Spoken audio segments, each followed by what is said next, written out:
দেখলি ঘরটা কিরম কেঁপে উঠলো না? মাথাটা কিরম ঘুরে উঠলো রে, ভূমিকম্প মনে হচ্ছে। নড়ে উঠলো ভূমি। খবর পেয়েছো তুমি?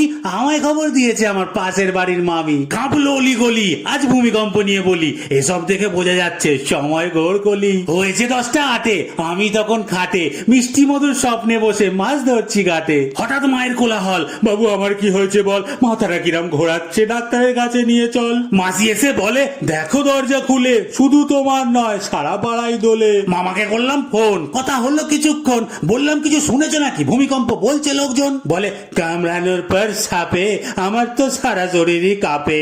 ভূমিকম্প কি করে বুঝবো বল এই শরীরের চাপে। তারপর এলো মনে, খবর পাবো ফোনে। ফেসবুকে নিশ্চয়ই ছড়িয়ে গেছে খবর এতক্ষণে। যেই ভাবা সেই কাজ, সবার একই লেখার ভাঁজ।